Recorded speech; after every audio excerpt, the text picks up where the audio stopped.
అందరికీ నమస్కారం అండి. ఈరోజు మా భవానీ చారిటబుల్ ట్రస్ట్లో విద్యార్థులకి ఉచితంగా పుస్తకాలు, స్టేషనరీ, స్కూల్ బ్యాగ్స్ ఇవ్వడం జరిగింది. ఈరోజు ముఖ్య అతిథులుగా తెలంగాణ రిటైర్మెంట్ అసోసియేషన్ అధ్యక్షులు భాస్కర్ గారు, ఇంకా మల్లేష్ గారు, సరస్వతి శిశు మందిర్ పూర్వ ఆచార్యులు గౌరీ గారి గంగాధర్ రెడ్డి గారు వచ్చారు. వీళ్ళు మా స్టూడెంట్స్కి బ్యాగ్స్ కూడా ఇవ్వడం జరిగింది. వీళ్ళందరూ పిల్లలకి ఎలా చదువుకోవాలి, ఏం చదువుకోవాలని చెప్పారు. ఏమి చదివితే దేంట్లో ఉత్తీర్ణత సాధిస్తారో, స్టూడెంట్స్కి ఏ సబ్జెక్టుల మీద ఇంట్రెస్ట్ ఉందో అడిగి తెలుసుకున్నారు. అంతేకాదు సబ్జెక్ట్ ఎలా చదవాలి, ఎలా అవగాహన పెంచుకోవాలి, టీచర్ చెప్పినప్పుడు స్కూల్లో ఎలా వినాలి, ఎలా నోట్స్ రాసుకోవాలి, ఏ రోజుకు ఆ రోజు చదువుకొని నెక్స్ట్ డే సమాధానం ఎలా చెప్పాలి, ఇంకా ఆటలు, దేశభక్తి గీతాలు, దేశం గురించి, ఇంకా సమాజానికి సేవ చేయాలి, ప్రతిదీ చెప్పారు. నన్ను కూడా కొద్దిగా స్టూడెంట్స్కి మాట్లాడమని చెప్పారు. ఈ స్టూడెంట్స్ దాదాపు 15 మంది రెగ్యులర్గా వస్తారు. ఇంకా మా చుట్టుపక్కల స్టూడెంట్స్ కూడా పిలిచి వాళ్ళకి సరస్వతి నమస్తోభ్యం, ఇటువంటి దేశభక్తి గీతాలే కాదు, పూజా కార్యక్రమాలు, అమ్మవారి పూజలు, మన దేశ సంస్కృతి, ఇటువంటివన్నీ నేను కూడా నేర్పిస్తున్నాను. పిల్లలు చాలా చక్కగా నేర్చుకున్నారండి. ఈ పాటల్లో వాళ్ళు ఆశ్చర్యపోయారన్నమాట. గవర్నమెంట్ స్కూల్లో పిల్లలు ఇంత బాగా పాడుతున్నారు చక్కగా. చాలామందికి గవర్నమెంట్ స్కూల్ అంటే కొన్ని ప్రాంతాల్లో చిన్నచూపు ఉంది, కానీ ప్రైవేట్ స్కూల్ కన్నా గవర్నమెంట్ స్కూల్లో చదువుకున్న పిల్లలకి ఏమొచ్చో తెలుసా? వంటలొచ్చు, పాటలొచ్చు, ఆటలొచ్చు, చదువువచ్చు. ఈ రోజుల్లోని పెద్ద అయ్యాక 10th ఇంటర్మీడియట్ పిల్లలు కూడా వంటలు అంటే ఏమీ తెలియదు, ఏమీ రావు, చదువు. కానీ గవర్నమెంట్ స్కూల్లో పిల్లలు ఎక్కడికైనా వెళ్ళగలరు, షాప్కి వెళ్ళి కూరగాయలు తేవగలరు, సామాన్లు తేవగలరు, ఆటలు ఆడగలరు. ఆడపిల్లలు అయితే చక్కగా 6వ తరగతి వచ్చేసరికి ఇంట్లో వంట పనులు కూడా చేస్తారండి. గిన్నెలు తోమటం, బట్టలు ఉతకటం. ఈ రోజుల్లో చదువుతో పాటు ముఖ్యంగా రావాల్సినవి వంట చేయటం, అబ్బాయిలకైనా అమ్మాయిలకైనా. ఎక్కడో దూరంగా వెళ్ళి చదువుకుంటున్నారు, బయట ఫుడ్ అస్సలు బాగోట్లేదు. మీరు తప్పకుండా ఇవన్నీ నేర్చుకోవాలని కూడా మాకు అతిథులుగా వచ్చిన వీళ్ళందరూ చెప్పారు. దేశానికి ఎంతో కొంత సేవ చేసి మాతృభూమి రుణం తీర్చుకోవాలని చెప్పారు. మన దేశ సైనికుల గురించి, రైతుల గురించి, టీచర్ల గురించి, స్వాతంత్ర సమరయోధుల గురించి, ఇలా అందరి గురించి చాలా చక్కగా వివరించారు. నేను ఈ ట్రస్ట్ని కరోనాకు ముందు నుంచి నడిపిస్తున్నానండి. ఎవరి దగ్గర ఎటువంటి ఫండ్స్ కానీ ఇంకా ఎవరిని అడగలేదు. గవర్నమెంట్ నుంచి ఏ విధమైన సహాయం లేదు. అంటే ఎవరి కోసం నేను చూసుకోలేదు. నేను నా సొంత శాలరీతో ఈ ట్రస్ట్ని నడిపిస్తున్నాను. నేను ఒక ప్రైవేట్ కాలేజీలోని వర్క్ చేస్తానండి. Non teaching staff, contract basic మీద. నాకు ఎప్పటి నుంచో ఇలా పిల్లలకి ఏదైనా సమాజ సేవ చేయాలి అంటే, స్కూలు పిల్లలు అల్లరి చిల్లరగా తిరుగుతున్నారు, అది గవర్నమెంట్ స్కూల్ పిల్లలు. సాయంత్రం అయ్యేసరికి మా ఏరియాలో ఉన్న పిల్లలు ఆటలో ఇంకా కొంచెం మాటలు కూడా బాగా మాట్లాడట్లేదు పద్ధతిగా. అలా కాదని చెప్పి నేను వీళ్ళకి ఉచితంగా ట్యూషన్ చెప్తున్నాను. అంతేకాకుండా స్టేషనరీ కానీ, బుక్స్ కానీ, స్నాక్స్ కానీ, ఇంకా బట్టలు కూడా ఇస్తానండి నేను వీళ్ళకి. అది కూడా నా సొంత శాలరీతో మాత్రమే. అప్పటి నుంచి వీళ్ళు కొంత క్రమశిక్షణ వచ్చింది, చక్కగా మాట్లాడటం అయింది. ఇంకా వీళ్ళలో కొంతమందికి నవోదయకి వెళ్ళారు, గురుకుల్ రెసిడెన్సీలో సీట్ వచ్చింది, హాస్టల్లో చదువుతున్నారు. చాలా సంతోషంగా ఉంది. కొంతమంది వచ్చిపోతూ ఉంటారు. మా స్టూడెంట్స్కి చక్కని దేశభక్తి గీతాలు నేర్పించారండి. ఎంత చక్కగా పాడతారో. అంతేకాదు వీళ్ళ కోసం నేను ఒక 20,000 రూపీస్ పెట్టి బుక్స్ కూడా కొన్నాను. దేశ నాయకుల చరిత్రలు, దేశభక్తి గీతాలు, మన ఇండియాకి సంబంధించిన జనరల్ నాలెడ్జ్ బుక్కులు, వీళ్ళకి అటువంటి బుక్కులు చాలా కొనిపెట్టాను. వీళ్ళన్నీ నేర్చుకుని చాలా చక్కగా పాడతారు, కథలు చెప్తారు. ఈ పాప అయితే చక్కగా పాట కూడా పాడుతుందండి. అందరూ మన గవర్నమెంట్ స్కూల్ పిల్లలకి చాలా నాలెడ్జ్ ఉంటుంది. ఇప్పుడున్న ప్రైవేట్ స్కూల్ పిల్లలకి చదువు ఒకటే ఉంటుంది, కానీ గవర్నమెంట్ స్కూల్లో పిల్లలకి చాలా షార్ప్ మైండ్. ఏది చెప్పినా తొందరగా నేర్చేసుకుంటారు. చాలా చక్కగా ఎలా పాడతారో అలాగా నృత్యాలు కూడా చేస్తారండి. ఈ గౌరీ గారు, గంగాధర్ రెడ్డి గారు సరస్వతి శిశు మందిర్ ఆచార్యులు, వీళ్ళకి చాలాసార్లు వచ్చి మోటివేషన్ చేశారండి, ఎలా చదువుకోవాలంత. పిల్లలు చూడండి ఎంత చక్కగా కూర్చుని వింటున్నారో, చాలా కుదురైన పిల్లలు. వీళ్ళకి అప్పుడప్పుడు నేను స్నాక్స్ అవి చేస్తూ ఉంటాను. ఈ పండుగలు వస్తుంటాయి కదా, మన హిందూ పండుగలు, దీపావళి, దసరా, సంక్రాంతి, బతుకమ్మ, ఉగాది, బోనాలు, ఇలా ఏకాదశులు, ఇటువంటివన్నీ చాలా బాగా జరుపుకుంటాము. పిల్లల్ని చూడడానికి ఎంత దూరం నుంచి అని నా గురించి తెలుసుకుని వీళ్ళందరూ వచ్చారండి. చాలా సంతోషం అనిపించింది నాకు. వీళ్ళని వెంకట సాన్వి గారు పరిచయం చేశారు. నేను ఇలా ట్రస్ట్ నడిపిస్తున్నాను, సొంతంగా చేస్తున్నాను అంటే వాళ్ళకి చాలా సంతోషం కలిగింది. మా ట్రస్ట్ చూడడానికి ఇది 3వసారి అని రావటం.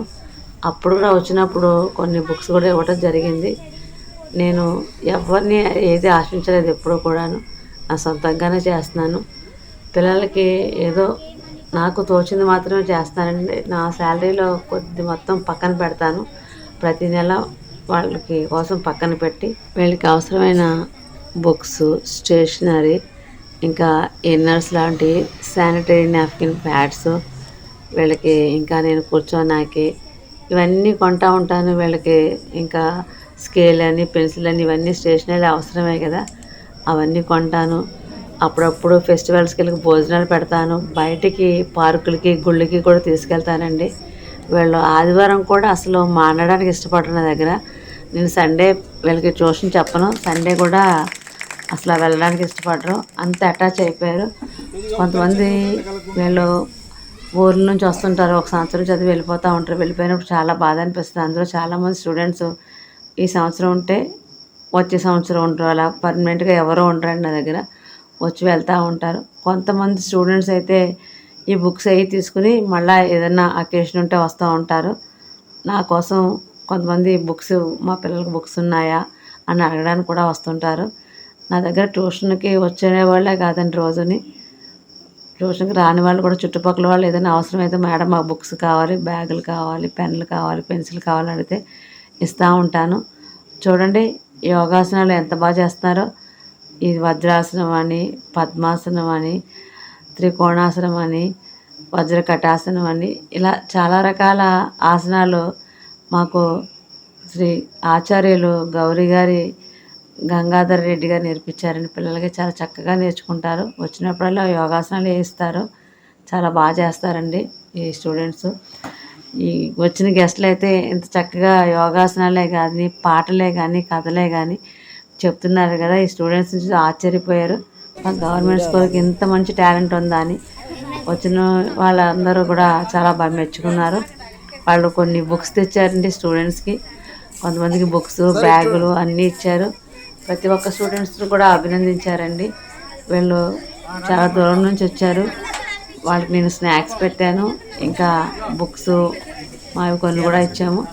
చూడండి బ్యాగ్స్ కూడా ఇస్తున్నారు పిల్లలకి. వీళ్ళందరూ ప్రతి ఒక్కరు కూడా గవర్నమెంట్ స్కూల్ స్టూడెంట్స్. 1వ తరగతి నుంచి 9వ తరగతి వరకు ఉన్నారండి నా దగ్గర స్టూడెంట్స్.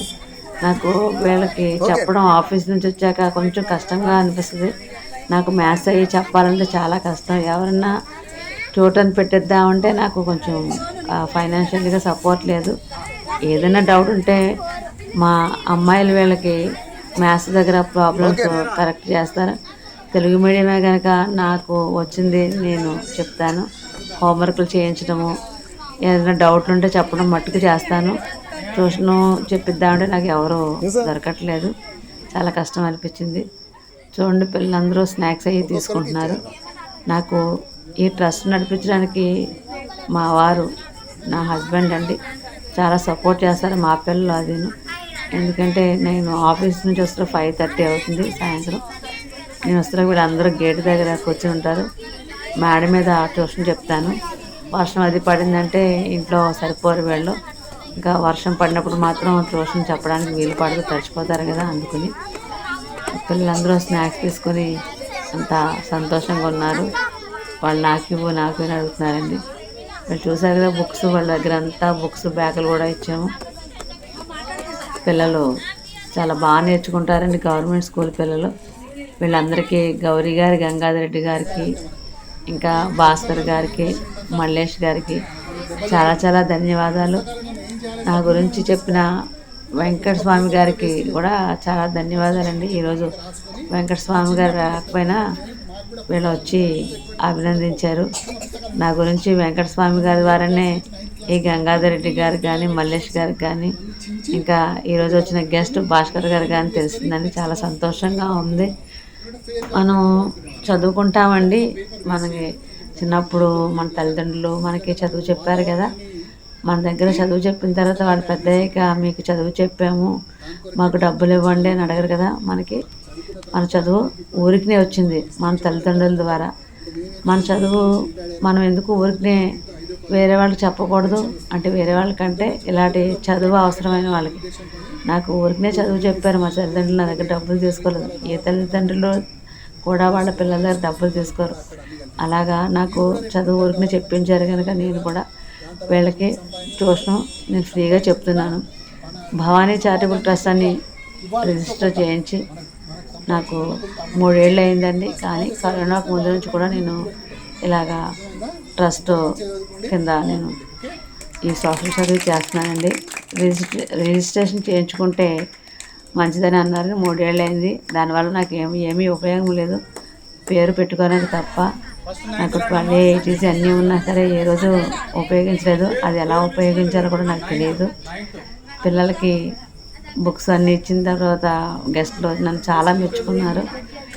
మీకు ఇది ఎలా చేయాలనిపించింది అని అడిగారు.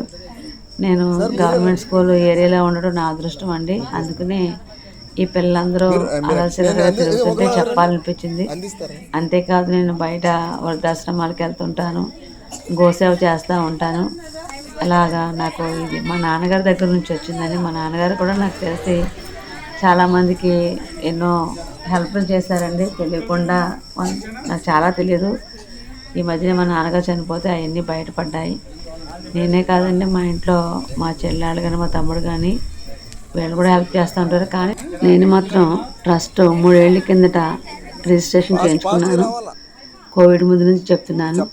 ఈ ట్రస్ట్ రిజిస్ట్రేషన్ చేయించుకున్నాక కొంతమంది ఫండ్స్ అవి వస్తాయి, అప్లై చేసుకోండి. 12A 8AC బ్యాంక్ బుక్, ఇంకా బ్యాంకు అంటే ట్రస్ట్ పాన్ కార్డు ఇవన్నీ తీసుకోమని చెప్పారు. నేను తీసుకున్నాను. వాటికి డబ్బులు కూడా తీసుకున్నారు, నాకు తెలియదు.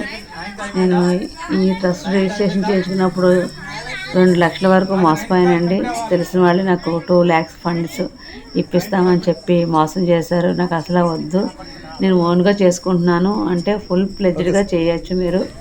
ఇది రిజిస్ట్రేషన్ చేయించుకుని CSR ఫండ్స్, దర్పణం ఇవన్నీ అప్లై చేసుకుంటే మీకు చాలా ఉపయోగం ఉంటుంది. మీరు మొత్తం ట్రస్ట్కి అంకితమే చేయొచ్చు, ఇలా జాబ్ చేయవలసిన అవసరం లేదన్నారు. నేను వద్దన్నా సరే అలా చెప్పేసరికి పెద్దవాళ్ళు తెలుసుని బాగానే ఉంది కదా, వీళ్ళకి ఇంకా ఎక్కువ సపోర్ట్ ఇవ్వచ్చు అంటే నా దగ్గర చదువుకున్న విద్యార్థులకు పూర్తిగా సపోర్ట్ చేయొచ్చు అనే ఉద్దేశంతో నేను తెలియక మోసపోయానండి. ఎవరినైనా ఇలాగా ట్రస్ట్కి రిజిస్ట్రేషన్ చేయిస్తాము, డబ్బులు ఇస్తామంటే అస్సలు నమ్మద్దు. నేను ఈ విషయంలో మాత్రం మీ అందరికీ చెప్తున్నాను. మనకి ఓపిక ఉంటే ఇలాంటి పనులు చేయండి. ఎవరో డబ్బులు ఇస్తారు అనేసి అస్సలు చేయకండి. నేను మోసపోయినా సరే నేను ఇది మానలేదు ఎప్పుడు కూడా. పిల్లలకి ఎప్పుడు ప్రతి సంవత్సరం వీళ్ళకి బుక్స్, స్టేషనరీ అన్నీ బ్యాగ్స్ దగ్గర నుంచి అన్నీ ఇస్తాను. వీళ్ళకి వీలైతే చాలా మట్టుకి వారంలో 2-3 సార్లు అయినా సరే వీళ్ళకి స్నాక్స్, ఫుడ్ అలా పెడతా ఉంటాను. నేను చేయగలిగింది ఏదో నేను చేస్తున్నానండి. మీరు కూడా ఒప్పుకుంటే సాధ్యమైతే మీ ఏరియాలో కానీ లేకపోతే మీ చుట్టుపక్కల ఎవరైనా ఉంటే ఇలాంటి హెల్ప్ చేస్తారని అనుకుంటున్నాను. మానవ సేవే మాధవ సేవ అంటారు కదా. మనం పుట్టిన మాతృభూమికి ఎంతో రుణపడి ఉంటాము. కొంతన ఇలా చేయడం అదృష్టంగా భావించాలండి. మా నాన్నగారు ఎప్పుడూ చెప్తూ ఉంటారు, నీకు ఏదైనా సాయం చేయాలనుకుంటే అప్పు చేసి మాత్రం చేయకు, నీకున్న దాంట్లోనే చెయ్యి అన్నారు. నిజంగా ఇలా హెల్ప్ చేయడంలో చాలా ఆనందం ఉందండి. చాలా ఎంత సాటిస్ఫాక్షన్ ఉంటుందంటే ఆ పిల్లల మధ్యన కాసేపు గడిపి వాళ్ళకున్న డౌట్లు తీర్చి వాళ్ళకి ఇలా సాయం చేయడం చాలా సంతోషంగా ఉంటుంది. ఆఫీస్లో ఎంత వర్క్ చేసి వచ్చినా సరే ఒక స్ట్రెస్ అనేది ఉంటుంది ఒకటి మనకి, ఎవరికైనా సరే అదంతా పోతుంది. చాలా హ్యాపీగా అనిపిస్తుందండి. మైండ్ కూడా ప్రశాంతంగా ఉంటుంది. మీ ఏరియాలో మీకు ఇలాంటి పిల్లలు ఎవరైనా ఉంటే మీరు వీలైతే ట్రై చేసి చూడండి. ఒక వారం రోజులు ఎట్ట వాళ్ళకి ట్యూషన్ చెప్తే మనకి ఉన్న డౌట్లు పోతాయి, మైండ్ ప్రశాంతంగా ఉంటుంది, వాళ్ళతో గడిపేమని ఆనందం ఉంటుందండి. చాలా సంతోషంగా ఉంటారు మీరైతేను. నాకు ఇంత సహాయం చేసి మా ట్రస్ట్కి వచ్చి మా స్టూడెంట్లకి ఇంత హెల్ప్ చేసిన ప్రతి ఒక్కరికి పేరు పేరున ధన్యవాదాలండి. ముఖ్యంగా వెంకటస్వామి గారికి, ఈరోజు రాలేదు ఆయన, గౌరీ గారి గంగాధర్ రెడ్డి గారికి, ఆచార్యులు సరస్వతి శిశు మందిరు గంగాధర్ రెడ్డి గారండి, ఇంకా తెలంగాణ రిటైర్డ్ అసోసియేషన్ ఉంటారు కదా సభ్యులు, అధ్యక్షులు అండి భాస్కర్ గారు, వాళ్ళకి, ఇంకా మల్లేష్ గారికి, వీళ్ళందరికీ నమస్కారం అండి. చాలా చాలా సంతోషంగా ఉంది. నేను ఇంకా చాలా మటుకు వీడియో తీయలేకపోయాను సమయాభావం వల్ల. మీకు ఈ ఆనందాన్ని, ఈ సంతోషాన్ని పంచుకుందామని ఈ వీడియో తీసి నేను ఈ ఛానల్లోని భవానీ చారిటబుల్ ట్రస్ట్ అండి, ఈ ఛానల్తో వేరే ఛానల్ ఉందని మైలవరపు చారిటబుల్ ట్రస్ట్ అని ఛానల్ పేరు పెట్టాను. మాకు వచ్చిన అతిథుల్ని చిరు సత్కారం చేసి సన్మానించుకున్నాం. పెద్దలు మా ట్రస్ట్కి రావటం, మా స్టూడెంట్స్కి సహాయం చేయడం చాలా సంతోషంగా ఉందండి. వీళ్ళందరికీ మా చిరు కానుక ఇదే. ఇలాంటి పెద్దలు వచ్చి చిన్న చిన్న స్టూడెంట్స్ అంటే చిన్న విద్యార్థులు వీళ్ళందరికీ మంచి ఇన్స్పిరేషన్ అయ్యారు, మంచి వాక్యాలు చెప్పారు. చాలా సంతోషంగా అనిపించింది. పిల్లలు కూడా చాలా సంతోషపడ్డారండి. మా ట్రస్ట్కి వచ్చిన వీళ్ళందరూ కూడా మా ట్రస్ట్ పిల్లలు చెప్పిన కథలు కానీ, యోగాసనాలు కానీ, పాటలు కానీ చాలా బాగా చెప్పారని ఆశ్చర్యపోయారు, సంతోషపడ్డారు. మళ్ళా ఇంకోసారి తప్పకుండా వస్తామని చెప్పారండి. వీళ్ళందరికీ ధన్యవాదాలు చెప్తున్నాను. మా పిల్లలకు కూడా మీరు అందరూ బ్లెస్సింగ్స్ ఇస్తారని ఆశిస్తున్నానండి. ఎవరన్నా మా ట్రస్ట్కి రావాలంటే, మా ట్రస్ట్ తెలంగాణలోని రంగారెడ్డి జిల్లాలోని బండ్లగూడ జాగిరి అంటారు, బండ్లగూడ జాగిరి దగ్గర రావు స్కూల్ పక్కన 60 గజాలు ఉంటుందండి. 60 గజాలు గవర్నమెంట్ ఇల్లు, ఇందిరమ్మ ఇల్లు. అక్కడికి వచ్చి కలవచ్చు. భవానీ చారిటబుల్ ట్రస్ట్ అన్న చెప్తారు, ఫ్రీగా ట్యూషన్ చెప్తారనేసి అడిగినా చెప్తారండి. థ్యాంక్స్ అండి, నమస్కారం.